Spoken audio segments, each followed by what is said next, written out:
Welcome into the fourth Mother Box, ladies, gentlemen, anybody, whatever the fuck you call yourself. You are listening to this show today, the first official fourth Mother Box show of 2022. But I don't give a shit. Calendars are made up by man, so we just literally turn the page, and it's what you make of it. But if you got a New Year's resolution, great. If you don't, even more power to you. But we are here. We are ready to give you opinions that nobody asked for and ready to just spit out the bone, all sense of knowledge that we know and that opinions nobody asked for by a couple of white guys with a podcast. So welcome into the fourth Mother Box, ladies and gentlemen. Happy 2022. Today's a special episode because not only do you have myself, Tom Oakrey, hello there, but you also have my co-host, as always, Kyle Cosentino, hailing from Chicago, Illinois. And we'll start there before I introduce our other special guest that we have on the show. Kyle, how the fuck are you today? I'm doing pretty damn good. Happy New Year, gentlemen. Happy New Year indeed. But I would be remiss if I didn't introduce one Brad Hughes, my cohort on Jedi Talk. Overall great guy and happy and big fan of fourth Mother Box, probably our biggest fan, to join today to talk about a whole bunch of shit. Jedi Talk's on a bit of a break right now, just what we're doing. But Brad, how the fuck are you? Welcome into the fourth Mother Box, man. Hello there. I'm excited to be here. This is a good time. I am sitting in a hotel room in North Carolina, and it is really weird being in a hotel room in your hometown. Yeah, it is. It's strange. Yes, it is. I got used to it after a while, going back to Chicago and just staying in some hotels. But it's kind of weird to just open it up, look out, and be like, yeah, I used to live just like right there, and now I'm staying in a bed and paying for people to do that. That's crazy. How's your trip been so far? So far, so good. This is the fun part of the trip before we start moving people down from New Jersey to North Carolina. So for anyone who's listening to this who's missing Jedi Talk's not over. We are just out of town, and it's just kind of hard. This is the only show I was able to do this week because I am helping Holly's family move from New Jersey to South Carolina instead of being on a cruise, but I'll talk about that later on Jedi Talk. Yeah, Jedi Talk's not going anywhere. We're going to come back strong in 2022, and we just prefer doing it in person. So that's one of the reasons why we didn't do it via Skype, just because it's better for us to sit in the garage and just kind of talk and just, it's good. But I'm happy to be on Fourth Mother Box. This is one of my favorite podcasts, and I would be saying that if I wasn't friends with you guys, but you guys do a good job. Hell yeah. So now that we're all done licking each other's assholes, Kyle, how the hell has your New Year been? How's your week been, man? It's been good. It's, I'm off this week, so I've really just been being lazy. I mean, sometimes you just need to be lazy, right? So, I'm enjoying that. It's because it's like, I find myself like I'm always on the go, and so just having a week to just stop and do like nothing. I mean, I did a few things over the past week. I went downtown. I checked out the Office experience in downtown Chicago, and if you're not familiar with that, it's basically I feel like it's traveling. I think it's a traveling type of thing, but they bring stuff in and props in from the Office TV show. And so it was really, really cool. Like I thoroughly enjoyed it. If you guys anybody's downtown Chicago at any point, definitely check it out. If you're a fan of The Office, you will not be disappointed. That's pretty cool. You did you get to see Megadesk? Was it there? I did get to see Megadesk. It was there for sure. Okay. And I got to sit at that desk as well as Michael Scott's desk, and it was pretty fucking awesome. That's pretty cool. Like, so this is just like this is a recreation of The Office, right? They're not like actual piece sets from their set, is it? It's a recreation of it, but it looks pretty damn close. I mean, so you walk in and you see like props from the show, you see like outfits and like, the authentic stuff that was definitely on the show. And then you can just kind of like, look around and stuff. Like you can open some drawers and you see like some stuff from the show. Like if you open, I think it was Dwight's drawer, you see like the stapler and Jell-O, and you can kind of, as you walk through it, you see like different areas from The Office and other parts of the show, like Schrute Farms and stuff like that. So it was really, really cool, and it was definitely a good experience. Definitely can recommend it. That's cool. I wish they did that. That sounds awesome. The only thing I've ever got to do like that was we went to the Warner Brothers lot and we got to walk through some of the like the sets, but like the big part of it was we got to sit on the actual Friends couch, which was pretty cool. I like Friends. I know people like to hate on Friends, but that was a cool, like, that's such an iconic thing, like the Friends couch. Yeah, I heard about that one. I'm not a Friends fan, but I think it's so cool when you can recreate stuff like that. And I know there's actually one for Harry Potter. I think it's in London, and so I definitely want to check that out one day for sure. There was some stuff. If you ever make it out to LA again, we did the whole Warner Brothers tour, and a big chunk of it was DC and Harry Potter stuff. Oh fuck yeah! Like most of the tour was DC and Harry Potter, and I think that was when we went in 2019. And so I forget what movie came out in 2019. It was like a big DC movie. Was that Justice League? Shazam. That's what it was. There's a lot of stuff like actual costumes from Shazam and stuff. I got to dig up some of those photos and send them to you because there was some pretty cool stuff there. That's sick. That's awesome. And stuff from, I specifically remember stuff from Aquaman too. Oh, very cool. Aquaman stuff was there. I'll have to go through the photos and send you guys some stuff. Yeah. Aquaman was hot just after 2018 into 19. Shazam was the big movie. It came out, I think, in March or April that year. So, yeah, good shit, man. That's cool. That's awesome. I would love for them. It was really well done, too. Yeah.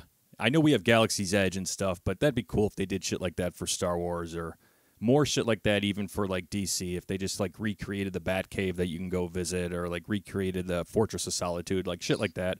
I would love it. Like that'd how be dope. I mean, Launch Bay kind of was a thing.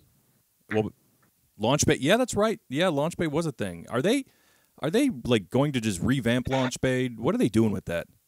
I don't know, man. I think the only reason they really did it was to promote the movies going forward.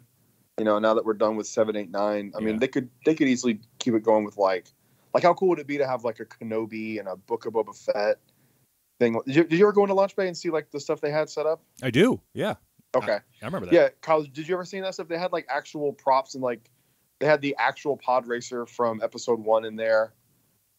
Anakin's pod racer and a few other things from the movies. And when Last Jedi and Force Awakens and all that stuff was coming out, they would rotate props in there, and there's some cool stuff in there. But it was very small. It's like a 1-room museum. Yeah, I don't know what the hell they're going to do with that. I know Kyle's been there. He went with us specifically, but we'll see.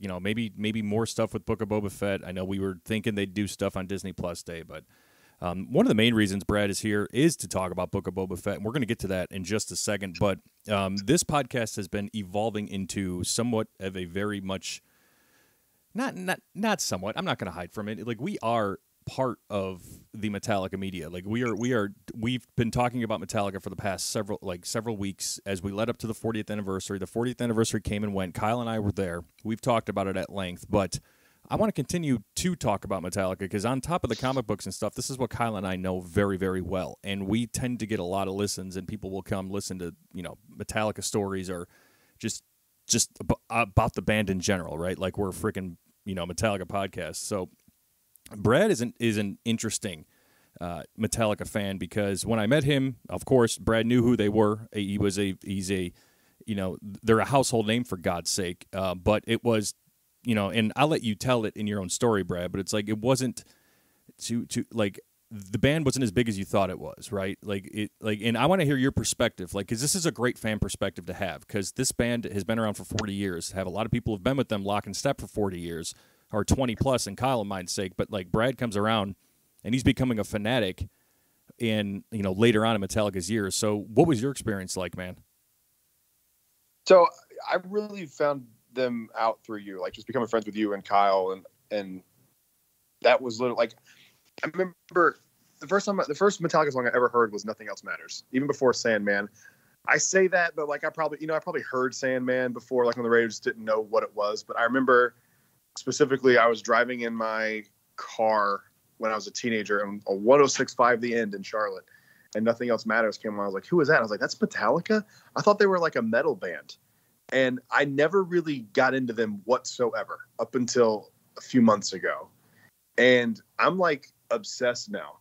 I'm not going to pretend like I'm a fan. Like, I'm nowhere close to you guys. But seeing them live and thanks, that was my Christmas gift from Tom. So thank you, Tom. Seeing them live changed my opinion completely of them. Because like I said, it's not like I would say I didn't like Metallica, but it was blatant ignorance. And it was just one of those things where it's like, I just didn't know anything about Metallica. Like, I literally thought Nothing Else Matters was from like 2005. Like I had no context for it. So like when I found out their first album was like what, 84, 83, 82, 83. Yeah. Like that's insane. And me and you have talked about this because I'm a big music guy. Like I love music. I love how they produce music. What album were you and me talking? Was it the Black Album where I'm like, this doesn't sound like it's 30 years old? Yep. Black Album. I mean, if you go back and listen to the Black Album, it's a legit masterpiece. Like it does not sound like you could put any of those songs on the radio now and it would sound further ahead than anything on the radio now. Like it just holds up so well. For people who don't know, my favorite band is Zeppelin. And I think Zeppelin's kind of the same way. Like if you go back and listen to like, what's weird to me about Zeppelin is Led Zeppelin 1 and Led Zeppelin 2 both came out in 1969.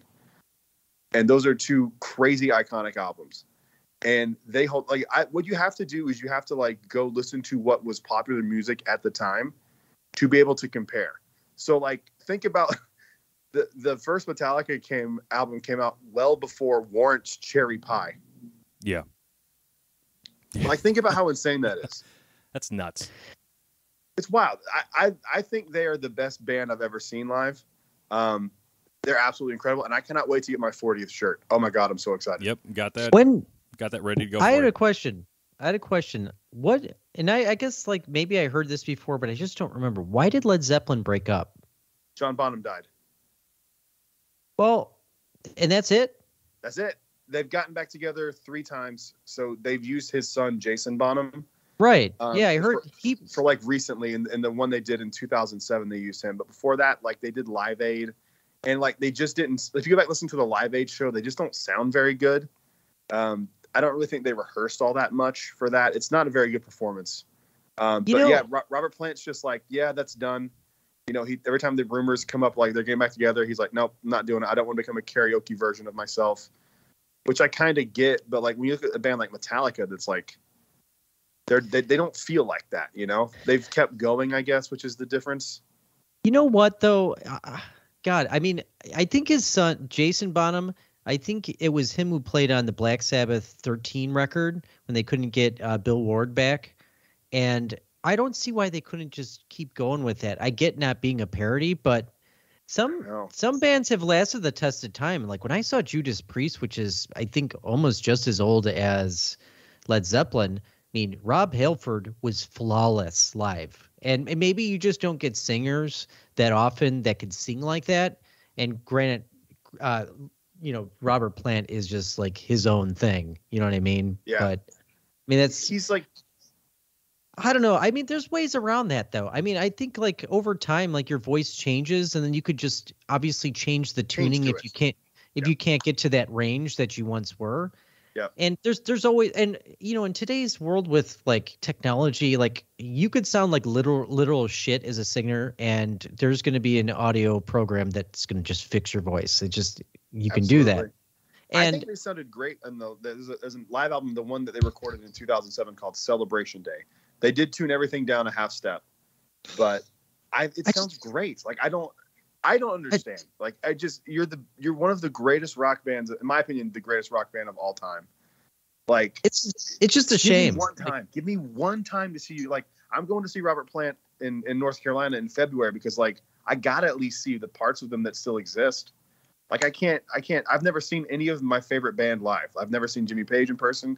I've never seen John Paul Jones. I've never seen Zeppelin. The only Led Zeppelin experience I've ever had was me and my dad when I was like 15 or 16 years old. We went to see this, like, I forget what it was called, but it was like Led Zeppelin music with an orchestra behind it.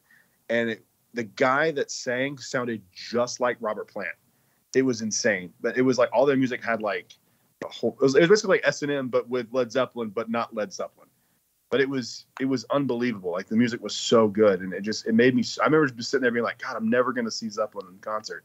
It breaks my heart, man. Yeah, and it's just a shame when bands. I want to use the word selfish because, like, I think of like other bands like System of a Down. Not that they're any way, shape, or form can compare to them, but we haven't gotten an album from them since 2005, and it's just because they can't get their shit together. Insane. And I think it's just I'm not the biggest Led Zeppelin fan. I mean, I've played some of their stuff on the guitar, and the respect is there. It's the same way I feel the same way about the Beatles. Like, not the biggest Beatles fan, but I get why they are one of the greatest bands in history. No, I disagree with disagree. that. I I hate the completely Beatles. disagree. I don't get the Beatles. Maybe I was born out of that era. I just don't get I completely agree I with what you don't say get- about Zeppelin. I like Zeppelin better than you, Kyle, but I don't get the Beatles. I don't get them at all, man. Like, the only Beatles song I actually enjoy is Day Tripper. Yeah. All right, Well, maybe. what do you think? What do you think of Greta Van Fleet? Because I want to like them, but a part of it just pisses me off. Like, I just That's feel me. like That is me 100%, dude. It's to me, it's the fact that he won't acknowledge that they sound like Led Zeppelin. Like, he's gone on interviews and talked about like the fact that he's really inspired by Aerosmith. And I'm like, oh, you fuck you. Yeah, like, what are you talking about, dude? You sound. Have you seen the video of Robert Plant talking about how much he sounds like Robert Plant? No. It's hilarious. Look, we'll put a link in the description. It's hilarious. He's like, yeah, I've heard that voice before. He sounds like he borrowed it from someone. It's hilarious. But like, that's my problem is like, if you just sounded like Led Zeppelin because you love Zeppelin and that's just what you want to sound like, I'm here for it. But the fact that you won't acknowledge it is just insane to me. It's kind of like too on the nose. You know what I mean? Like, and again, 100%. like even if you look at Megadeth, you can draw comparisons between Megadeth and Metallica. I mean, Dave Mustaine is a different voice, but like there's similarities there. I mean, they write similarly. Their guitar work is very similar. So, I mean, you could say that they're influenced by each other. I mean, a lot of bands sound like each other, but that's like they just basically said we're just going to copy Led Zeppelin and not have any like originality. At least as far as I've heard from them. I mean, they're very talented. I'll give them that, but I don't know. Part of me is like, you can't emulate one of the greatest bands of all time. You just can't do that. I'm with you, man. There's a song for them called Lover Lever that I really, really like. But I remember that's like the one song from them that it kind of still sounds Zeppelin-y, but not as much, but it's just a really good rock song. I remember showing them to my dad, and my dad was like, what Led Zeppelin song is this? And I was like, it's not Led Zeppelin. He's like, what? How is that not Led Zeppelin? Like, yeah, it's a band called Greta Van Fleet. And he's like, that's insane. Like, Tom, do you know anything about Greta Van Fleet? That I don't like them. What I've heard on the radio, I haven't really cared for. That's about it. They're opening for Metallica. I know. They're opening for Metallica, I think, in either Vegas or I think Italy or something like that. I One of think their upcoming shows, yeah. It's Vegas. It's that back-to-back show that they're doing. Like one night's Metallica, the other night is Billy Joel. I think Greta Van Fleet's opening for them there. They're going to get their. When is this? They can't. February. Metallica can never really get good opening bands. I mean, they used to, like back in the day, but just I don't know. The last few times that I've seen them, it's just like, why do they keep picking like the worst people to open for them? I don't know. Yeah, why'd they pick Mudvayne to open for them? That wasn't them. That wasn't them. That was the fest. That was the festival. Last time Metallica picked Mudvayne to open for them was 2003, and they sounded so much better. Dude, that was I love Mudvayne. I know every single, like, I love Mudvayne. And this is coming from somebody who loves them. They were so bad live. At Welcome to I Rockville. don't know why. The first time I saw them live, they were incredible. And I've seen Hell Yes or Hell Yeah before. Like, I liked them, but they were so bad. I saw I actually, like, I was in a band a couple of years ago and we played on the side stage at like Rockfest in Wisconsin, and I saw, I think it was like the guitarist and Vinnie Paul drive by me in a golf cart. Nice. And like I saw them play live and they were good. Like they sounded really good. I'm just like a couple years time, I don't know what happened. Like Chad Gray is an amazing singer, but with metal bands, you always get this that happens is that they can sound excellent, in a studio, but when you put them on stage, that's the real test. That's when you really know if they're a good singer or not. Tom said it best. They're a studio band. Yeah. What year did you see Vinnie Paul? Like, how close That to was- it was before he died? That was like right before he died, because that was in 2017. Oh man, that's like a year. And yeah. And like I was like, we didn't have access to like backstage, like we were just on a side stage playing. But I was walking, I remember, like by some tent, and we just saw him like drive by in like a little golf cart, and I was like amazed, because that was fucking Vinnie Paul, driving past me. And I think he died like right after that, which is unfortunate. He did. 2018 awesome. got him. Yeah, 2018 got him. Oof. So Remember when that came out? I was very sad about that one. That was a rough one. Yeah, it was rough, and just another shot in the head to Pantera fans who were already dealing with nonsense from the years before. So, anyway, speaking of dying and coming back to life, Book of Boba Fett, gentlemen. So I assume, Hell yeah. I assume that Look at both. that segue. Yeah, I need some credit. That was a great segue, sir. thank you.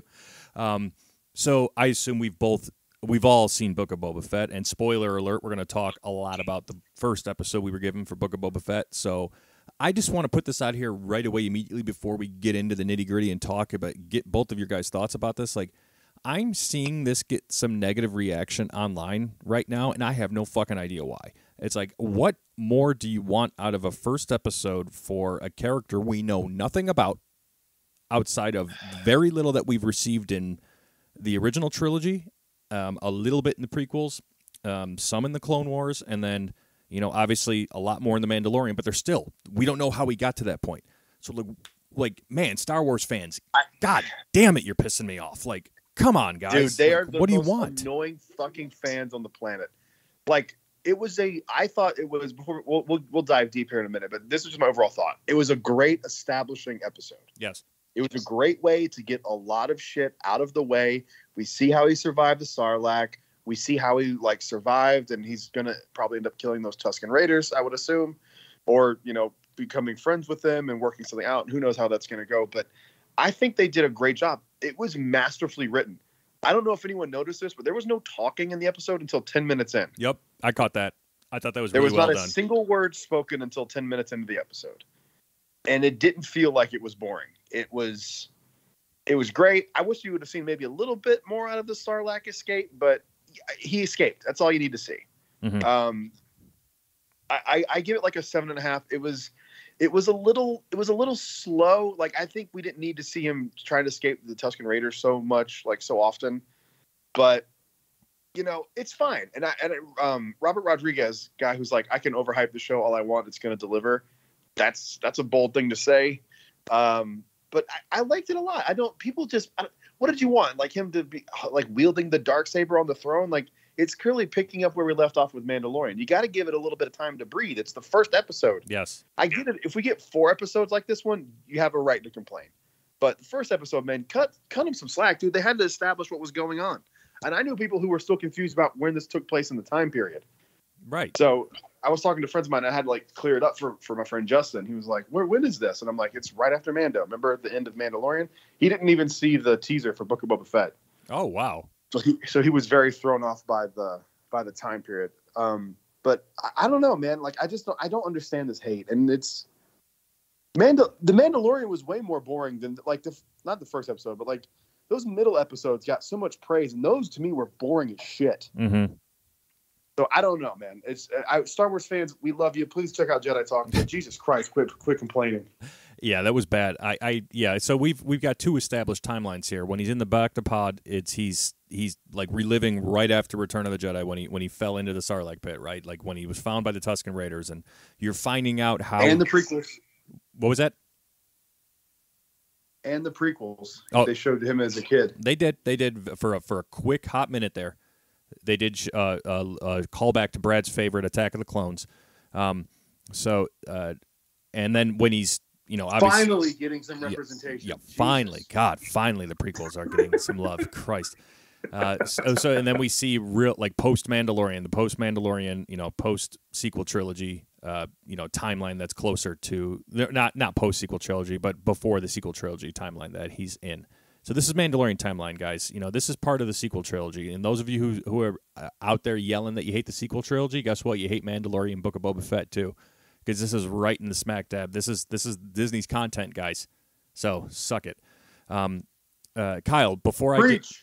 Kyle, I want to get Kyle's thoughts on the episode before I get into some theories and some thoughts I have. So, Kyle, what did you think of episode 1, Book of Boba Fett?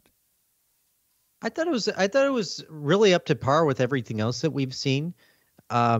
With like the Mandalorian anyway. It's really the first episode is just kind of like establishing stuff. So I don't know why people were complaining about it. I thought it was a good episode. It was good world building. It was good kind of like establishing what's going on and kind of a little bit more about these characters. And I didn't feel like I needed anything more from this episode. One of the things that I was really grateful for is that when I looked up like how, I don't know the actor's name, but he's like 61 or 2 or something like that. The guy that plays Boba Fett. And I just think like it's Morrison. Okay, so like I just think it's great that like, we have like actors when they're in their 60s that are able to do this and still bring characters that we love like this back to life.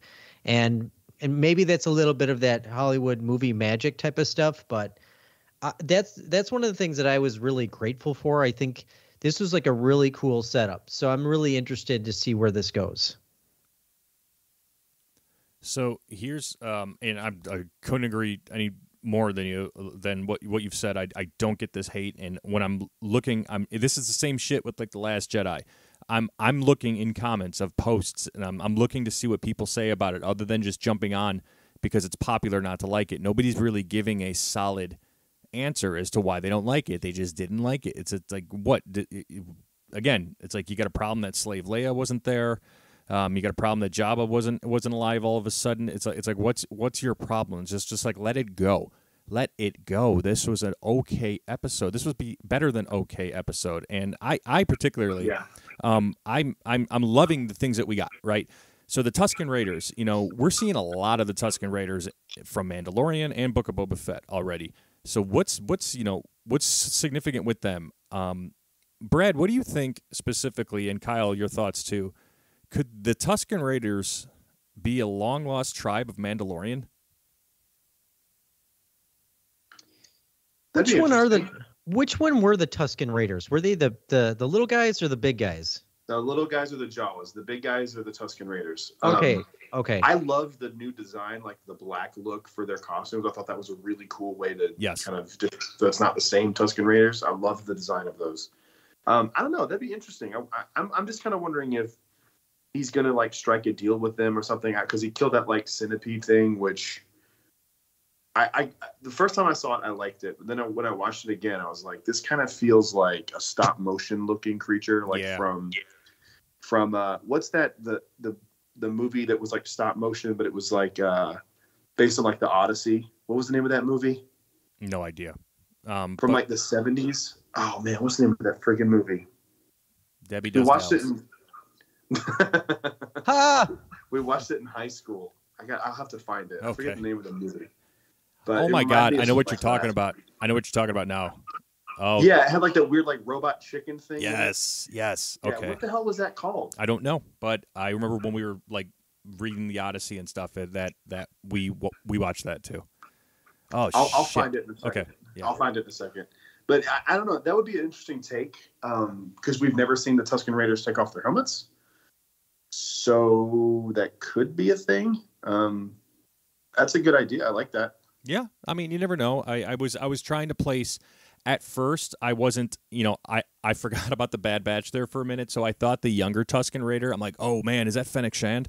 But then I'm like, no, we saw her in Bad Batch, so she's like way established before this already. So, I obviously think that child Tusken Raider is going to have some sort of bigger role here. Maybe that's the first person who takes their helmet off to Boba or something. But yeah, that centipede-looking monster kind of looked like a Pokemon. It looked like Machamp, the evolved version. You know what? It did look like a Pokemon. Yeah. I was like, whoa. Yeah, I mean, whatever. This is a fantasy world, so you're going to get some crazy-looking shit. Yeah, Brad, I wanted to bring up the mayor. We early on we got tributes from different people in Mos Espa, and obviously the mayor's office showed up with nothing but good thoughts are good. I don't know. Like it was basically equivalent of giving thoughts and prayers to the new crime lord. It does nothing but just make you feel good. So he showed up, and Brad, you specifically said in our Jedi Talk group text about who the mayor is. So I want to let you kind of put that out in the universe, who you possibly potentially think the mayor could be, because I think this is going to be a big character. I also said in our group chat that we'd see wreckage of Jabba's sail barge, and I was fucking right. Yep. I think it's going to be Doc Ondar. That's crazy if it's Doc for so many reasons, but why do you think it's Doc? I mean, we don't know too much about his backstory, and to me, Disney hasn't put anything from Galaxy's Edge into their mainstream media, and other than the theme parks and comic books and stuff, but nothing on in live action or even animation. It's a big Solo? missed opportunity. Yeah, that's true. It was just mentioned though. Okay. They mentioned it. That's true. I forgot about that. But they've never shown anything, and we've seen that there's already an Ithorian coming from the trailer.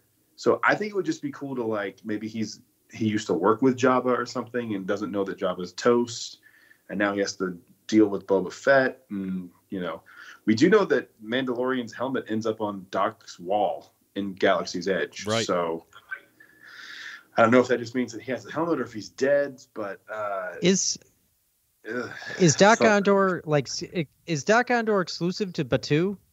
Yeah, he's on Batuu. His little Den of Antiquities is where you buy the lightsabers. Yeah, I knew that. I just didn't know if he was in some other Star Wars story. No, he's new. He was new to Galaxy's Edge, so it would be cool to tie him in somewhere, if he came from Tatooine, or just stop there to see Jabba, and then Boba Fett's there. That's what I would do, because I think you have to tie it in some way. Yes, I mean it would be perfect. And then because once Book of Boba Fett's over, the people who saw the series and fall in love with the characters, they go to Galaxy's Edge for the first time. Oh man, this is where Doc ended up. How do you not go to Batuu, right? It just seems like a softball toss, and it just seems like a home run, right? It almost makes so much sense they won't do it. Yeah. What do we know about the history of Doc Ondor? I mean, what's his story? Well, that's there's not a ton there, but basically he's just been a merchant for a long time, and there's something to do with his parents, and his parents' gravestones are out front of the store. They explored it a little bit in the comic books, and I've read them, but I don't remember what the story was. Is there any kind of history of Batuu? Is there any stories or comics or anything like that that's out there? There's a few comics, but I don't remember anything about them. I have them, and if you want to read them when you're here, let me know. But they're I just don't remember what the stories were. It was almost these kind of one-shot, one-off stories. The only thing I really remember from the comic books was that Han Solo is the one that gives Doc Ondar the baby Sarlacc that's in Doc Ondar's. Oh yeah. That's the only thing I remember from the book, from the comic books. That's cool. But there are some novels too, but there's nothing really that gives a detailed backstory on everything. Hey, that's interesting. I mean, he gets name drop in Solo. Yeah. They say go check on him, right? Someone bring this to Doc Ondar. Have you attended to Doc Ondar or something like that? Kira says it. Yeah. So I mean, he's obviously in some sort of trading thing. So we see that already. So, and then they also mentioned that the Falcon wouldn't even make it to Black Spire. L3 says it when they're walking towards the Falcon for the first time in Solo. Yeah. But there's never anything there's nothing that's an all-encompassing story of Batuu, which I think is a shame. What's the connection the Halcyon has with Batuu? It was part of the maiden voyage, right? Yeah, so the whole idea is that they're retracing the maiden voyage of the Halcyon, which went to Batuu, which is interesting because in the High Republic, I was under the impression that Batuu was I know at one point it was a thriving place to go, but I thought it was during the High Republic era it went to crap, but apparently it was after that, so I don't know. I'm very curious about that. It would make sense. I mean, everything was luxurious in the High Republic, and just everything went to crap once the Jedi fell, so that would make a lot of sense. Yeah, I'm so excited about the friggin' Halcyon. Yeah. We haven't said it publicly yet, but we got the chef's table, bro. Yeah, we did. We got the captain's table, yeah. Oh, captain's table. Yeah, I keep saying chef's table. And I guess it looks like Evan got it too. Oh, he did? For both nights. It was on my Disney Experience, and I was like, wait, I didn't do both nights, and then it was his dates. Oh, shoot. Yeah, so that's exciting. That is exciting. That's awesome. I don't want to do it both nights because I want to try both sets of food. Me too. Because like, what if the captain's table sucks? Yeah. So, I mean, we did the right thing. What if the captain's not as like interactive with us, right, as we want to be? Did you see that they have concept art for the captain's table? Did I show you that? Is it in the book of is it in the Art of Galaxy's Edge? No, I don't remember. It might be. I saw it online somewhere. I'll send it to you and see just so in case it's not there. Beautiful. So yeah, Doc. If Doc's the mayor, that's just incredible. It's such a power move for Disney. It's the right move if you ask me. We've been chomping at the bit to see Batuu in Star Wars media, right? We thought Bad Batch might do it, but they fell flat, and that's okay. I'm still expecting it in the near future. You know, they want to get more people to Batuu, more people to the Galaxy's Edge. You know, wow, this is a real Star Wars place that you can visit. You know, don't be shocked if the Halcyon drops some sort of like, maybe they save it for Mandalorian season 3 where you see the Halcyon Star Cruiser or something. That would be fire. Well, wouldn't that be? They sick? gotta put it in somewhere. I mean, I feel like this has been around for what, like 3 years now. Oh right? God, they've been working. Batuu? Yeah. Oh, Publicly, yeah, I think so. Like around that 2 or 3 years. yeah. Batuu I just think opened that- in 2019, right, Brad? Yeah. Okay. Okay. I would just think like that would be so cool to see that come alive in some form of TV show or movie. Like it's bound to happen. And I would love to see that. Then we could maybe even learn more about what it is and what it's about. I think that would be really cool. I would actually like to see it maybe in Obi-Wan, like in the background where if he's like going somewhere to try to find Anakin, because we know that has like meaning to Anakin and Padme now. It does. Or was that just your canon thing? What was that? That was really canon. Or was that Kyle's joke? Oh, about them conceiving On their Luke and honeymoon, Leia? right? They were there on their honeymoon, correct? Is that actual canon? That's Or did I actual make that up? canon. That's actual Okay. canon. They were there. Well, I don't know about the honeymoon thing being canon, but they did visit the Halcyon. Like they were like it's canon in a comic book somewhere, or it's coming that they were going to. Evan told us this, that they were going on some like secret mission on the Halcyon. So they were there together and like definitely stayed the night. Okay, I thought that was right. So Interesting. I mean, obviously, if they did conceive Luke and Leia on the Halcyon, that would be spectacular, and that's canon to me. So nobody could tell me otherwise. It makes sense. Right? It does make sense. That's what's annoying is that it actually makes sense. Thank you. Thank you. So anyway, if we get Doc as the mayor, man, it'll be huge. Book of Boba Fett has so many spectacular possibilities, right? Yeah. And this is character building. Everybody loves Boba so much. He's like the mysterious backstory that everyone clamored for. This is why I say not every character needs a backstory. Right. It's okay to have these characters that just appear and you love them for what you see and you love them for the design. Like, I don't think I need a I love Snoke. Snoke is one of my favorite Star Wars characters. I don't want or need a backstory. I got what I got in The Mandalorian. To me, that's Snoke, and I'm happy with that. That's fine by me. Okay. I would be interested, of course. Like, if I was going to get a Snoke story, I'd rather it be in a book. I think that would be the way I would want a Snoke story. Okay. I'd rather not have Snoke at all because he was a terrible character. You're dumb. Worst payoff in history. That was terrible. What? Absolutely terrible. You talk about The Last Jedi where he kills him? That was one of the greatest Just payoffs in terrible. Star Wars history. Dude, that moment was incredible in theaters. People were losing their shit. That was like the moment for Kylo, dude. That was like fucking Yeah. the moment for Kylo Ren and Ben. So, are you kidding me? Holy shit. Nope. Wrong. Oh, God, you're so stupid. It hurts my feelings. Hey, Tom went on the Scott Ford show, and Scott Ford, he was siding with me and my thoughts about The Last Jedi. So He did go, and I watched the entire interview. Great interview, Tom. Scott, I would love to have you on the show. But one thing we need to talk about is he was complaining that Disney didn't have a plan for Star Wars. Guess who also didn't have a plan for Star Wars? Lucas. George Lucas. Yep. I didn't get around to telling Scott that, but argument because is I got so cut off. stupid, I'm tired of hearing it. Yeah. I think Disney has handled Star Wars better than George Lucas has post the OG trilogy, for sure. Agreed, 100%. Suck it, people. This Fourth Mother Box and Jedi Talk will agree with this. Like, come at us. Come on, tell us. Tell us how George Lucas could do any better right now. And it's always just such a vague, I didn't like it. I didn't like the last No, time I like, left there the was theater no- the first time. Me and Tom had very similar experiences where I was like, I either love this movie or I hate it. When I went back and watched it again, I was like, this movie's dope. The problem is people just have that first initial reaction and they didn't go back and watch it to enjoy how great the movie is. Kyle, I rewatched it. I rewatched it, and I'm like, I'm not getting anything from this guy. Like, I just. Well, you're dead inside. Like they didn't build him up enough to like really make that big of an impact. And when he died, it was just kind of like, okay, Kyle, that's how many that's just movies was bullshit. the Emperor in?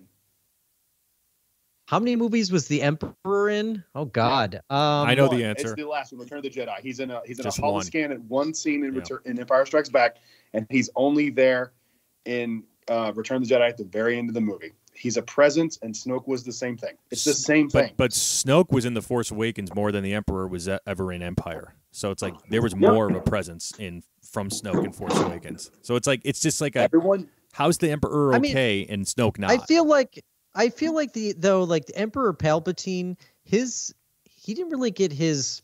I don't know. I felt like his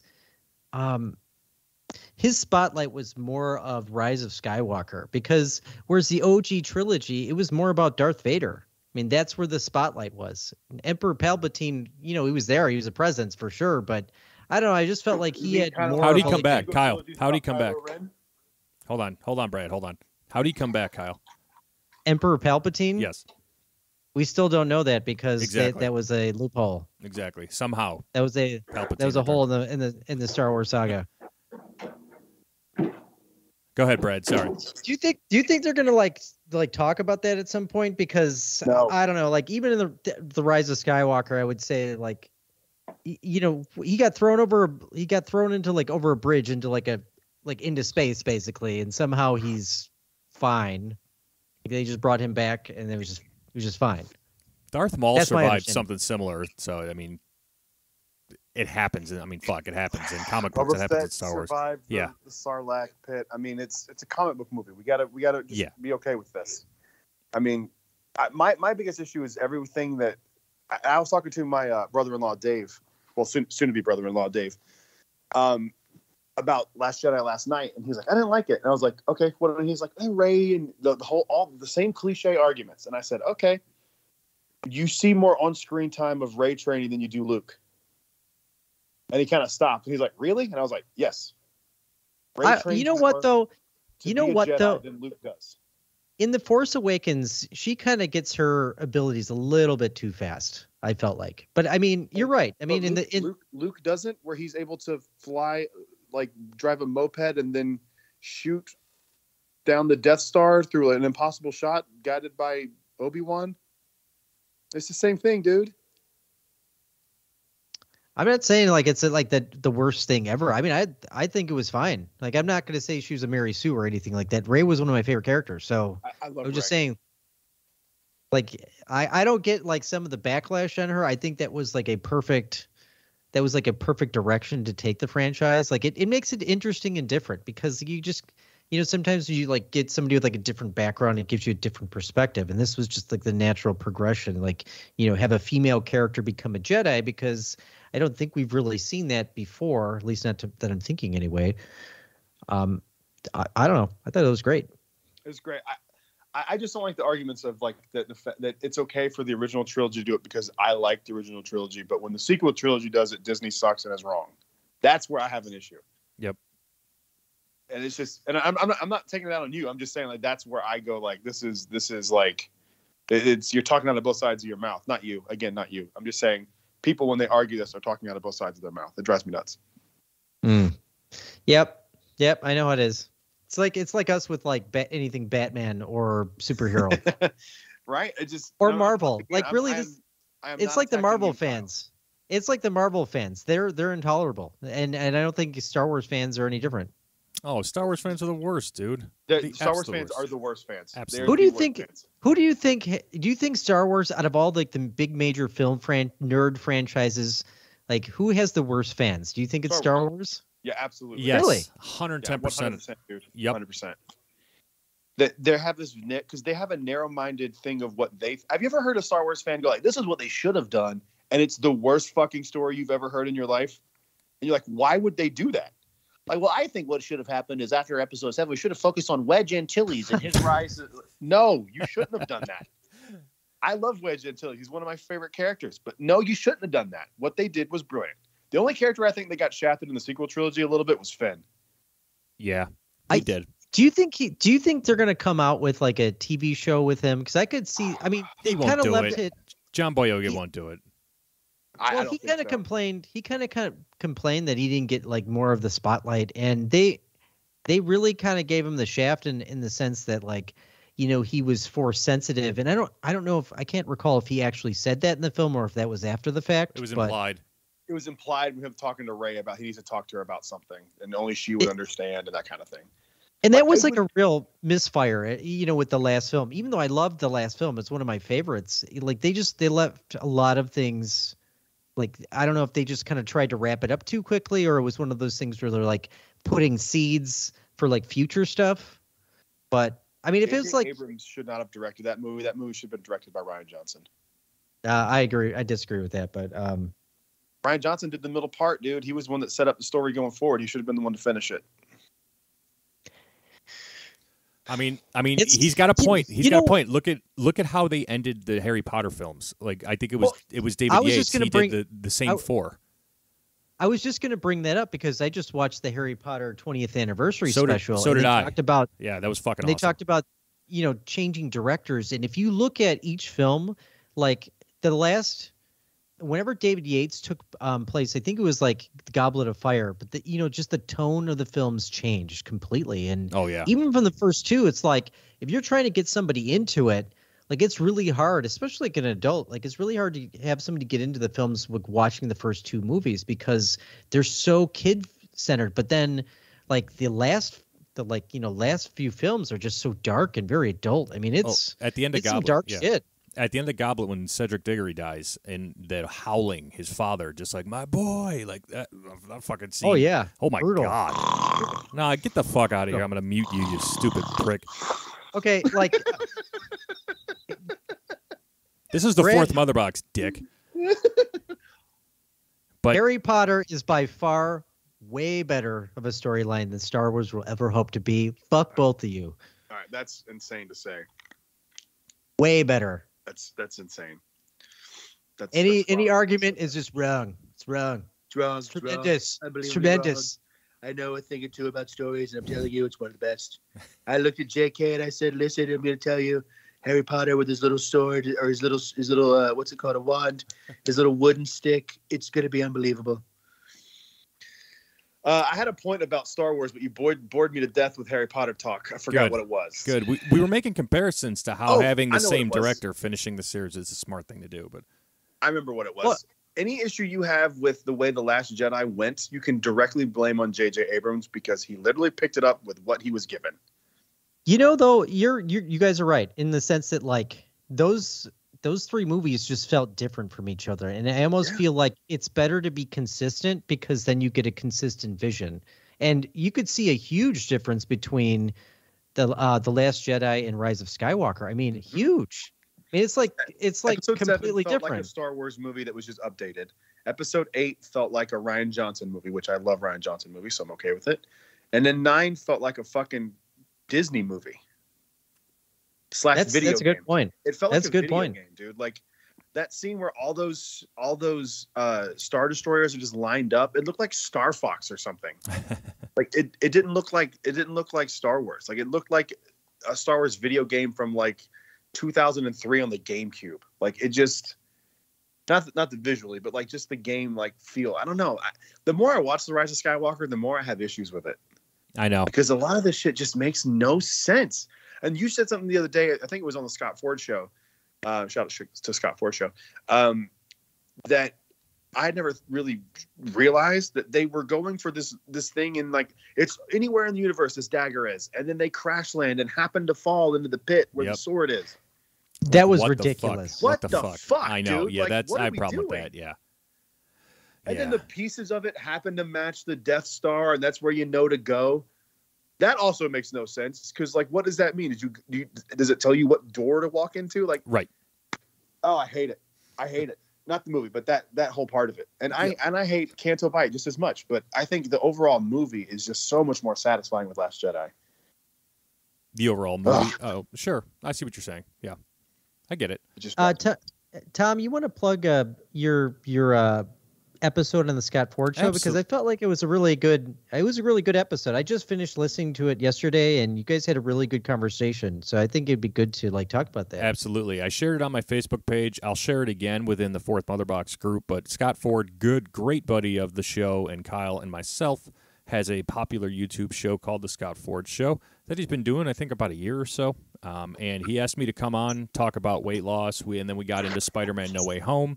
And then we obviously ended talking a little bit about Last Jedi and the sequels about Star Wars. So Scott's going to be on Jedi Talk. He's already agreed. He'll definitely be on Fourth Mother Box one day. Can't wait to talk nerdy stuff with him. But please go check the Scott Ford show out. He talks about everything from faith, family. I don't know if he's done anything sports related yet, but Kyle's been on the show too, I think, once, and they talked a wide variety of topics. So definitely check it out. He's good for good for motivation and self-esteem stuff, like in confidence building. He talks a lot about that. He's very inspiring in a lot of ways. So he does dabble into politics a little bit. So if that's not your thing, definitely maybe it might not be for you. But despite that, Scott's a good guy. Like, he's a fun guy. He's huge. I didn't know he was that huge of a Star Wars fan when you were on the show.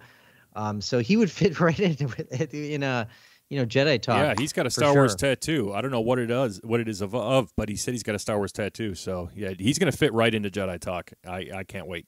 Absolutely, that'll be a great episode.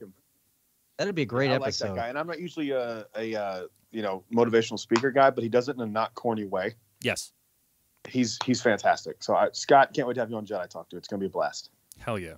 And here I want to go down more about that road that you were talking about with him, with like the sequel trilogy. Lucas not having a plan, and Lucas doing all the prequels. And we saw how that turned out. So lots of stuff to talk about with him. But absolutely, I did make mention, and boys, do you have any last Star Wars thoughts before I kind of, Brad hasn't had a chance to talk about Spider-Man No Way Home yet, and this is something that we will talk about until the day's end on this show, how much we loved it. But any last Star Wars thoughts before we jump over to the MCU? I'm good. I just want people to give Book of Boba Fett a chance. If we're still feeling this way at the end of the season, then you have a right to complain. Yep. But you have no right to complain one episode in when it's an establishing episode. Fuck you. Thank you. Agreed. Couldn't say anymore. All right. So jumping into another multiverse, Spider-Man No Way Home. So Kyle and I have both been very loud and proud about how we thought about this movie. It's still on January 2nd, 2022. Hey, Brad, it's 12:03 p.m. on January 2nd, 2022. Eastern Standard Time, and The Last Jedi is still canon. Yes. Fuck you, Kyle. Yeah, fuck you, Kyle, you prick. Worst movie ever.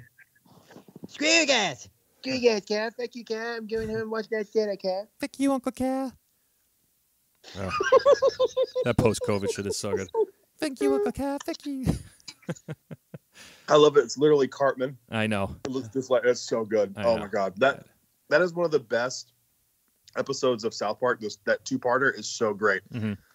I love when he's like, my favorite part is when he goes, if I could go back in time over and over again, every single time, I would still fuck that pangolin. I still fuck the pangolin. God, I loved Butters turning into Victor Chaos and selling the NFTs. Oh my fucking god, that was hilarious. That was so good, dude. I loved it.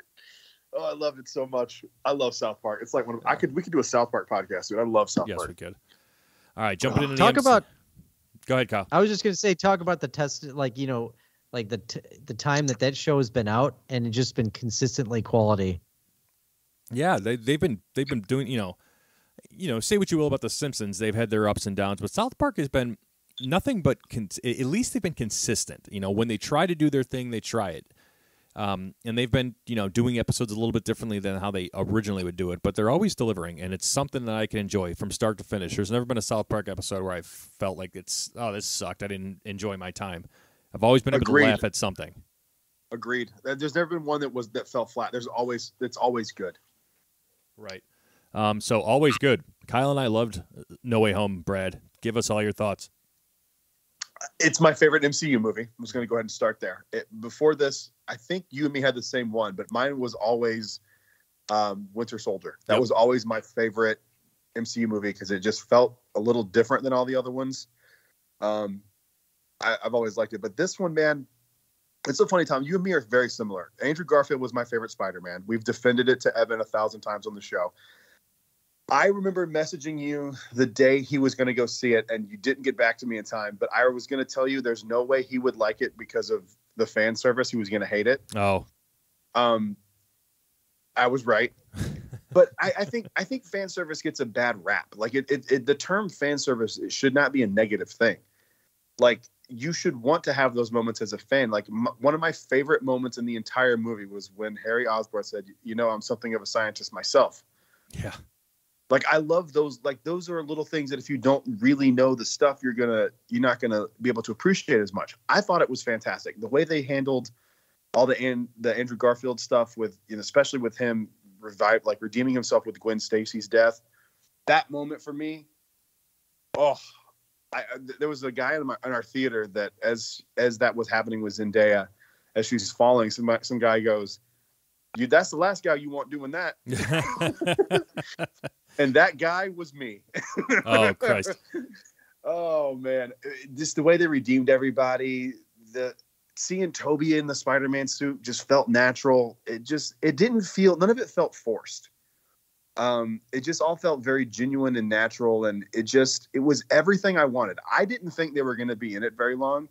I remember talking to Jet Talk. I was like, there's no way they're going to be in it. Like, if they're in it at all, you'll see them as like a passing cameo. I'm so glad I was wrong. Yeah, me too. Because it was so well done. I can't think of any way they could have done it any better. It was perfect, man. I don't understand Evan's dislike for this movie. It just it blows me away. It's almost like you can't not like that movie. Like it's got a 99% on Rotten Tomatoes. Yeah, it does. And that's if you are a fan of Spider-Man, if you're a fan of Spider-Man, or like even superhero movies in general, like that was a good movie. Like I think he doesn't understand that it's not real. And I think he goes well, why wasn't Rhino there? And it's like, well, Paul Giamatti wasn't available. Like it's a movie at the end of the day. Like there's shit that happened that isn't feasible. These movies still have budgets. I mean, like you can't make a $3 billion movie, which is what he wanted, I think. And what they did with what they had was perfect. I mean, like I could have taken her leave and taken her left. Sandman, he just kind of didn't do anything really. Yeah, but he was cool. It was cool to see him. It was cool to see it, and it was like he was like complaining even before the movie about how they're going to make Doc Ock good. And it's like, well, if you remember the movie, the chip frying is what made him turn evil in the first place. He was a good guy. So them fixing it is not a plot hole or a retcon. It is just a way to get Dr.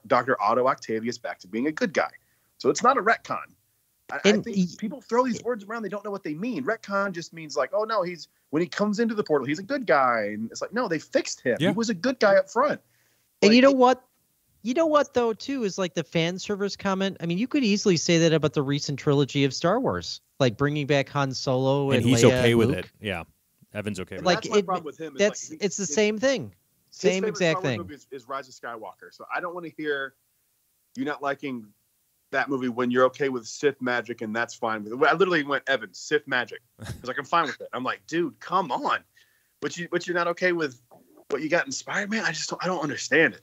I can't wait to talk to him about it in person. Me too. And his opinion's super valid. I can understand. Like, I hate everybody who does lock and step and loves everything. So I appreciate Evan being like out on the board in the sharks below, because I think you're wrong. Valid opinion, but you're wrong. It's just this is not the movie to not like. Right. Thor Ragnarok is a movie. It's like fuck that movie. I hate Thor 3. I'm so glad you guys. I'm the only person I know that hates that movie, and I think it is just such a cornball fucking joke fest. It's stupid as shit. I hate it. That's the movie to not like. Yep. But this one is not that, man. Like they literally like he brought up something that I was like, oh, he's got a point, and I forget what it was. But what was the point he brought up, Tom? Do you remember what it was? Where it was something that like they left something out. No, I was probably really high at the time. I don't remember. I don't remember what it was, but I was like, "Oh, that's a valid point," but I forget what it was. You know what, though? One other point about this movie is that this is the first time we've seen like really a superhero movie integrate movies from the past on the big screen. I don't think I've ever seen anything like that other than maybe the shitty CW shows, but like The fuck CW that. universe doesn't count. I keep It doesn't telling even count. Not even close to the same. It doesn't level. even count anymore. And so No. like this was, yeah, it was a little fan service, but like it made sense to the story. It was good storytelling too. Like it naturally fit very perfectly. And I've been saying that this movie should have happened for years. Like I want the old Spider-Man to come back in. Wouldn't it be cool to see that? That would be like the most bombshell of a fucking movie ever. And they did it, and it was perfect. So does this make the original Spider-Man movies, like the original, are Yep. those now the first MCU movies? I was just going to say that. Move over, Tony Stark. There's a new champion in town. Like Tobey's Spider-Man movie. Like to me, it's just not just like because it's canon now in the MCU, but that movie and the X-Men, the first X-Men movie. That's what kicked off the comic book universe like fandom for me, right? Wasn't X-Men first? I think X-Men was first. Wasn't X-Men 99 and then Spider-Man was 2001? I'd have to do some digging on that. I think you're right. I think you're right, Brad. X-Men did come first. X-Men 1. Or was it Blade? Actually, was it Blade? It might have been. Was it? I know Blade came out in the 90s. It was like 1998, I believe. So it looks like the very first X-Men movie was 2000, July 14th of 2000. And okay, Spider-Man came out after that. Spider-Man definitely. Spider-Man was after because remember they had to change it because of the trailer for the towers. The Twin Towers. Yeah. Mm-hmm. I had a really good idea. So like, what if they did No, this with Tobey Maguire's? Fuck you, Tobey Maguire's. May 3rd, 2002. Oh shit! Wow. Okay. Tobey Maguire's Spider-Man coming back for one more film, but make it like a Logan style film, like an aged Spider-Man coming back for one more time for some big reason. Just call it Parker and make it, and it could be like, more, kind of like Logan was. I could see that being like a really great film. That would be really cool to see something like that. I'd be down for that too. That's a great. Logan's one of the best superhero movies that people forget about for whatever reason. Yeah, right. Oh yeah. I can't wait to say that's my favorite MCU movie when they introduce the X-Men in the Multiverse of Madness. God, that would be insane if they did that. Woo. You think they'll do that? I think that's how we're going to get the Fantastic Four. Yeah, I'm with Brad on that one. How dope would it be if we get Chris Evans as the Human Torch? Oh my God, that would be so fucking cool. That would be so dope. And they're like Cap, and he's like, what? Flame on. Yeah, flame on. Here's what I wouldn't want them to do though, is that I don't want them to announce the cast. I just want to go into the movie and see it happen because. Could you imagine how big of a mind fuck it would have been seeing that theater, not knowing that Andrew Garfield and Tobey Maguire were going to be in that? It makes me hate internet culture. Yep. God. You know what? Like I was browsing YouTube a couple like days before that movie came out in the entire world, and I saw some. Well, I was on YouTube. I wasn't looking for it, and I just saw like a screenshot of like what looked like Tobey Maguire and Andrew Garfield, but together. But I just convinced myself like somebody just like put this together. It's not true. But I'm just like, why do people do this shit? It really fucking pisses me off. And even some like big companies, because even if we can point to like Batman versus Superman with the Doomsday reveal, like you shouldn't put big stuff like that trailers. Yeah. And Emperor Palpatine in The Rise of Skywalker. Like, why did you do that? It would have been so much more amazing to like go into that movie not knowing like that was Emperor Palpatine. It's like they could have just said like there's a new dark presence in the galaxy and it's gonna cause the end of the galaxy or whatever. That would have pissed me off more. Well, they could have done something different. Him again, yeah. I get it. I will say I was there when that trailer dropped at Star Wars Celebration, and that moment people were crying and shaking and freaking the fuck out. I wouldn't want to give up that moment. So I don't know. That was I think because he was there in person, Ian McDermott, and as they did the whole trailer thing, he comes out on stage and goes, "Roll it again" as the Emperor, and they played the trailer back to back twice. So that moment was so freaking cool for me. So I still want a Black Series Emperor from episode 9. Why have we not gotten any episode 9 figures? I know. What the shit? Makes no sense. You know what else doesn't make any fucking sense? It's 2022. Fall's over. Where's my goddamn Cal Kestis Legacy lightsaber, Disney? Right. You It's know in what else San doesn't make any Francisco sense? Bay. Joe Yeah. Gatto left the fucking Impractical Jokers, and I'm pissed. Oh my God, that's could we one time for Joe Gatto leaving Impractical Dude, Jokers? I'm pouring out right now. I got a bottle of Buffalo Trace I'm Oh sipping my on right God. now. Rest in peace for Impractical Jokers, because it's not going to be the same without Joe. Nope. Kyle, I don't know if you've ever watched Impractical Jokers. I saw. Yeah. Yeah, I watched it a few times. Like I like, it's a funny show. I just never got super into it. Oh, it's one of my favorites, man. It's such a pure, Yes. hilarious. It's a funny ass show for sure. Like hilarious. Here's how good of a show it is. I heard about it from Doug Stanhope, Wow. and he was like, "It's one of the funniest things." Doug Stanhope, who was like one of the most brilliant, like crazy, like edgy, thoughtful comedians, was like, "This show's hilarious," and I was like, "Oh yeah, check this out," because Doug Stanhope thinks it's funny. And he was talking about it on Rogan one episode, and he's like, "It's one of the funniest shows I've ever seen in my life." That's And cool. He's right, and it's so funny, and it's so simple, but it's so good. And Joe is arguably the funniest of the four of them, so it's going to be tough. He's my personal favorite. Yeah. And this is, I mean, I like all of them because it's the chemistry of the four of them that works. Mm-hmm. And so without him, even if he isn't even if Sal left, it would be a bummer because Sal's hilarious too, and it's just. I don't know. It bums me out.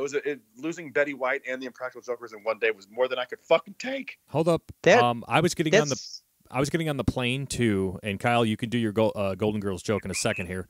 But I was getting on the plane to come home to Orlando from Phoenix, and John Madden passed away. So I don't know, you two aren't into sports as much as I am, but that one hit me.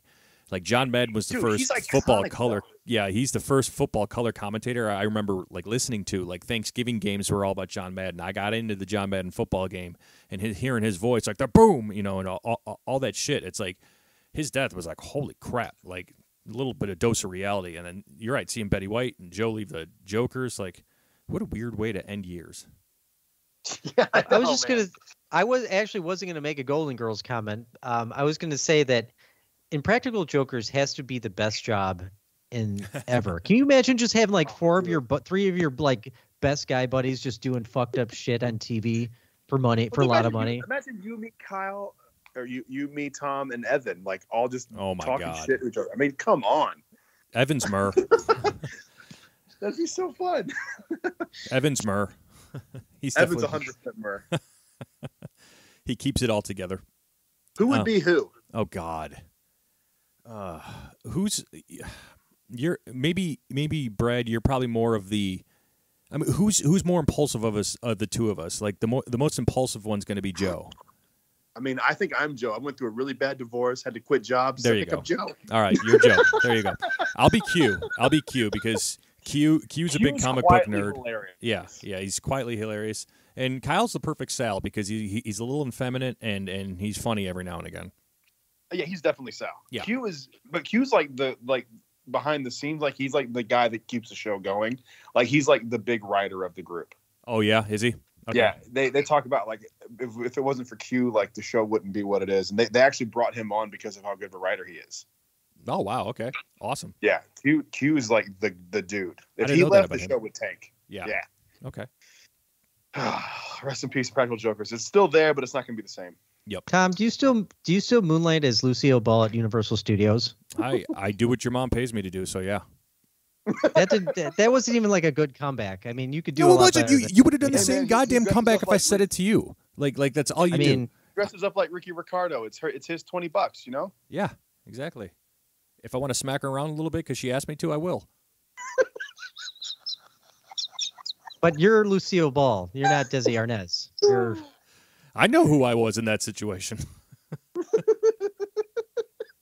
Makes no sense. But as long as Brad is laughing, that's fine. Oh God. Where the hell were we, Spider-Man? stupid. All right, it's Spider-Man's the shit. Fuck you, Evan. my favorite MCU movie. Too. It surpassed Winter Soldier for me. Kyle, would you rank it as your favorite? MCU movie? Yes, sir. I think when you put in Avengers: Infinity War and Endgame, yeah. it's like it's hard to like really. I mean, I feel like if you're ever talking ranking like movies, it's hard to do it with like the big group films. And I almost kind of want to say just put those to the side. But if we're putting those to the side, Absolutely. And I'm also going to see it for the second time today. Oh, so I beautiful. can't wait. Excellent. Yeah. Sweet. I'm seeing it like this week. As soon as I get back up to New Jersey, we're gonna go see it. I'm taking my niece to it. Yeah. But I was like, you have to watch the original Spider-Man movie. She's seen like the Tobey Maguire one, but not the Andrew Garfield one. So she needs to see all of them, or she's not gonna understand what's going on. Oh, Very yeah. true, very yeah. true. And So I was like, we were gonna go see it yesterday because the theater I used to work at when I was a teenager, they're showing it, and I was like, oh, have you seen the Andrew Garfield one? She's like, who's that? And I was like, well, all right, we're not going to see it yet. So watch them on the way up to New Jersey, and then when we get up there, I'll take you to go see it. you know what I would love to see a No Way Home version of is all the Batman that we've had in the past. All right, let's go.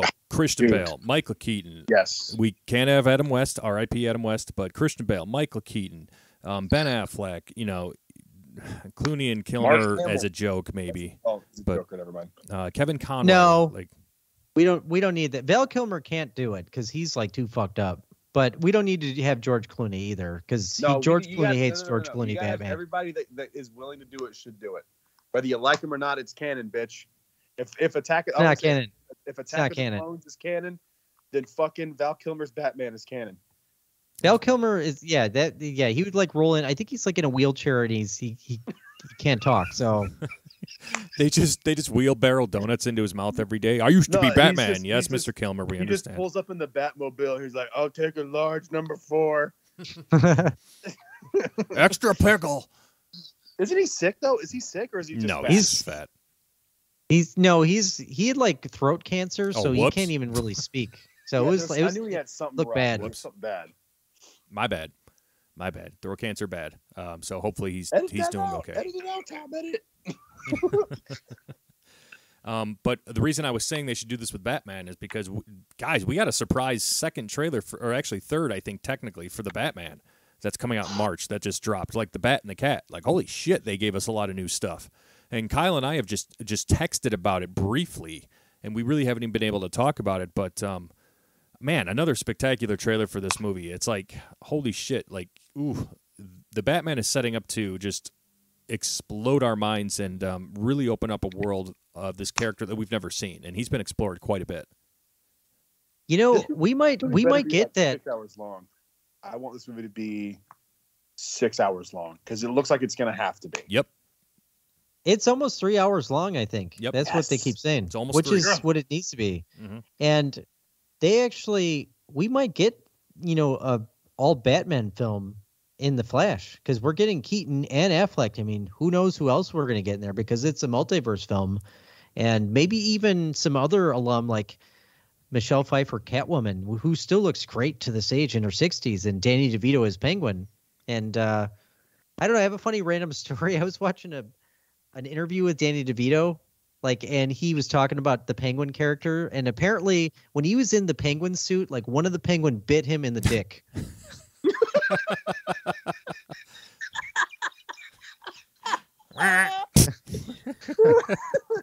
And he said he was so thankful that he had the suit on because if he hadn't, his private parts maybe or may not be still available to him. That's awesome. That is funny, man. I love that they Jesus. use real penguins too. just move them along. Yeah, right. Just like biting them in the dick. Oh, that's a spectacular story. But What do you think? What do you think about Keaton being in Batgirl? Because I think this is kind of nuts. Like, is he in our universe? Is something going to happen in the Flash film where they're going to merge like they did in Crisis on Infinite Earths? Like, what do you think's going to happen? it's going to be Flashpoint. They're going to Flashpoint it all in the Flash's movie next year. Because I don't know if you saw it, I put this in the show notes, but Gal Gadot actually mistakenly revealed that she's going to be in the Flash because she posted like a year in review and showed pictures of her in the Wonder Woman get up, and it was clear as day that she was getting makeup done and she was wearing the tiara and everything. And she put it was like July and August 2021, and that's exactly when the Flash was filming. And she has no excuse to do anything else. She's going to be in Fury of the Gods, the Shazam 2 movie, but that's already been done. Hell yeah. Do you think we're going to get like a whole all-out war with like the Amazons and the Atlanteans? The Atlanteans. Yes. In like Flashpoint, she is brutal as fuck. She just fucking stabs the shit out of Shazam and brutally murders him. No, she murders So I wonder if Aquaman we're gonna too. get that. It's one of my favorite Wonder Woman moments. She's right through the fucking chest. Oh my god. That'd be kind of cool to see. Yes, it would. If she just killed Jason Momoa, that'd be so badass. She's so hot, I'll allow it. Yeah, I think we're gonna get a lot of different stuff in the Flash movie because it's Flashpoint, right? You know, Barry's gonna end up in the past somehow. His mom's gonna be alive. He's got to get his powers back. That's how he's gonna discover Keaton, and he's gonna be like, "Well, I know a different Batman," and that's we'll get Affleck. I'm hoping Bale was approached for this. I hope that he does it, even if it's just a cameo. I'm not getting my hopes super up, but you know, this is the time to do it. Capitalize on what Spider-Man did. You know, this DC, this is your version, right? You've had Batman out forever. Just lots of thoughts because if Gal's going to be in that movie, I think it's set up to be probably a somewhat of a reset and that allow them to do different things. But I'm glad that they're bringing it all together. I'm glad that they are not ignoring Snyder's characters, right? And Zach has been, I don't know if you saw this, Kyle, and I apologize, my ADHD is all over the place today, but Snyder's been posting very cryptic pictures on Vero. It's kind of like a poor man's Instagram. But he's been posting these pictures on Vero, and they're getting they're getting the like attention of the Snyderverse, of the Snyder fans, because they're posting like he posted a fire pit and there were exactly 7 chairs around the fire pit, and like Zach doesn't do this shit on purpose. Like the fact that at the end of the Snyder Cut is like 7 chairs, you know, with room for more, you know, clearly calling out that the Justice League was going to have 7 members. You know, he revealed a never before seen picture of Batfleck in the Batmobile. You know, I think there's shit going on behind the scenes. I think, you know, Snyder's characters are going to be involved in the Flash's movie. I think there's going to be a little bit of a reset. I think the Snyderverse is going to exist on HBO Max in the very near future. And then I think the DCEU is going to continue with, like, I don't know. The only thing I fear is Henry Cavill's Superman. I don't know where he fits into all of this, especially with the 2 Superman projects that are getting done. About Val Zod. Yeah, Val Zod, and there's another one, right? Is Val Zod the one that Michael B. Jordan's working on? Yes. Okay. Yes, that's that one. Yeah. Okay. Man, Anyway. they did him so fucking dirty. I know we, you know, even on the Fourth Mother Talk, we, you know, shit on you for liking Superman, rightfully Yes. so. But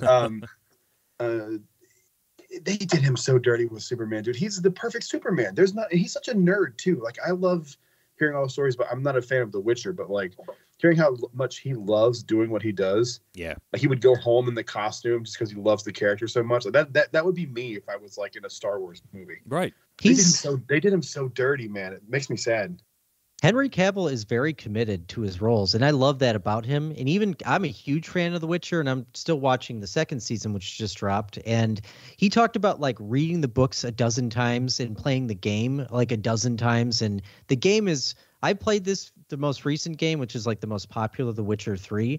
It's like the biggest game of all time, and I played it a million times, and I still can't 100% it just because there's so much shit in there. But he like corrects people on set.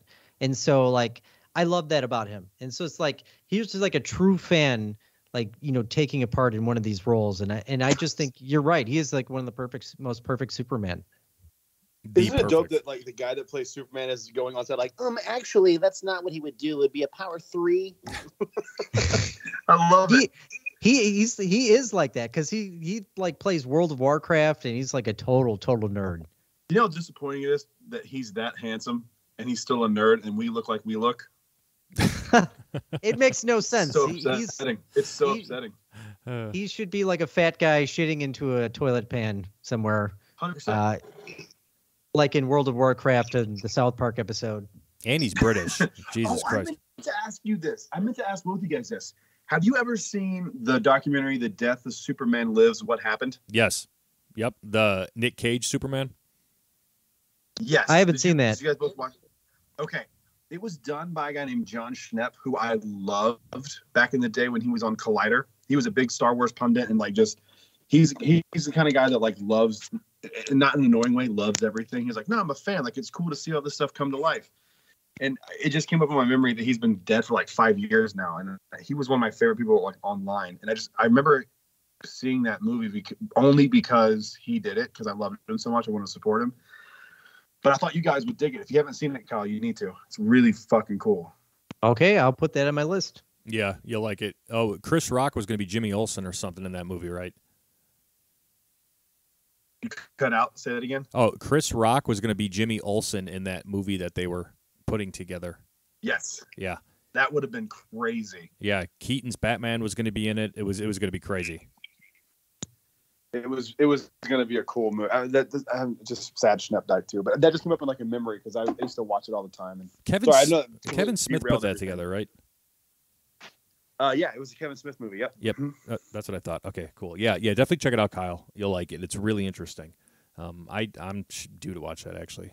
Anyway, so the Batman trailer gave us a bunch. You mentioned Michelle Pfeiffer earlier, Kyle.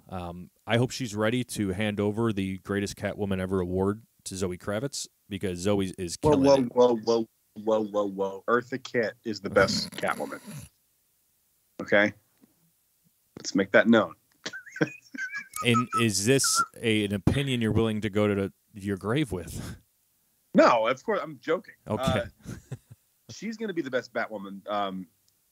Her name is escaping me. It's something... Zoe Kravitz. Zoe Kravitz. Kravitz. She's going to be the best. Their freaking chemistry and sexual tension, even in the trailers, you can cut that shit with a knife.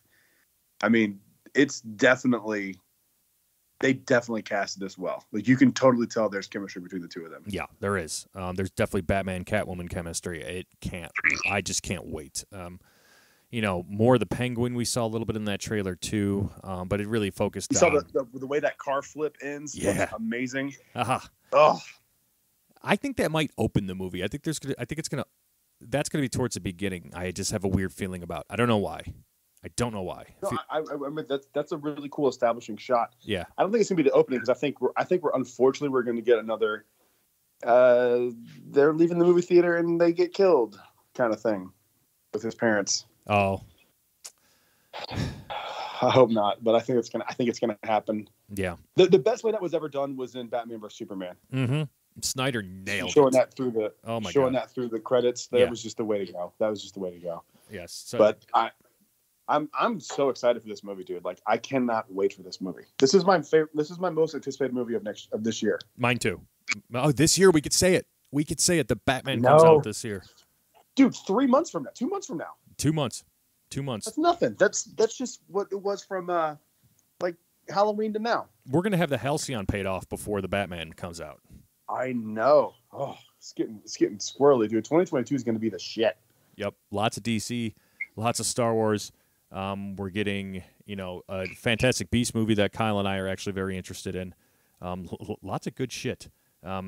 If the theme parks could just drop their mask policy and we go back to living life that we love, it'd be perfect. I think March. I think we're done with this by March. We'll see. I doubt it. Yeah, I doubt it too. It'll never end. It's just going to go on until we're going to be like at our deathbed, and we're going to have put on a fucking mask. Like, can you put a mask on while your grandfather's dying, please, so he doesn't get COVID while he's dying? It's like, he's going to die, but we want to make sure he doesn't die even harder. Like, come on. If he dies, it better not be a millisecond sooner because of COVID. Right? It better not be because of COVID. Although they would mark it as a COVID death. But anyway, live your life, people. Continue to live your life. We're here doing the same, hopefully giving you some very fun entertainment for the past hour, almost hour and a half.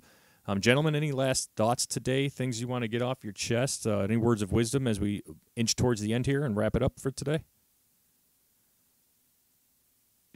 No, nothing for me, man. I'm good. This was a good episode. Yeah, thanks for joining, Brad Hughes, all the way from... You're in North Carolina right now, right? Yeah, you're not in New Jersey yet. I am. I'm currently in Charlotte, like near downtown Charlotte, kind of Ballantyne area. So anyone who knows that area, it's real fun. I have no idea. Kyle, last thoughts, words of wisdom, anything for today? Well, I want to say that, the Batman trailer, again, another stellar trailer, and I can't wait for the movie. I think it's going to be the best solo Batman movie of all time. I know I said that a million times, but I can't wait to see that and obviously do an episode right after that, it's gonna be fucking intense. Yep, and somehow Yeah. You guys are seeing that in Chicago, right? we are. Yeah, I'm gonna be out there for my sister's wedding. It's crazy. I'm gonna So get jealous. I'm gonna get tickets as soon as they go on sale because I'm not fucking around with this. So Nope. And so final thoughts. Yeah. Final thoughts. Words of wisdom. You know how to end it out, sir. Go crazy. Ready. Well, it is 1:35 a.m. in Chicago time, and The Last Jedi is not canon. Did you just say Stupid words of 1:35 a.m.? It is 11:35 a.m. I Oh. said 11:35 a.m. No. You said one. You said one. Hey, rewind the I tape. said You 11. said one. Because you're Franks and Beans, and that's what it is. But you said one. Oh, that doesn't change that it's still not canon. Ladies and gentlemen, the midget that you're talking is wrong. Thank you for joining into the fourth Mother Hey, Box. Have midget a great lives day. matter, Shut okay? the hell Midgets- up, Kyle. We have feelings too. We're a proud Shut- race. No, See, you he's don't. You and admitted the it. Lollipop Guild have no feelings. Oh, go have sex with Yoda. He was in Last Jedi. That'd And be canon. I'm sure. Yep. Yeah.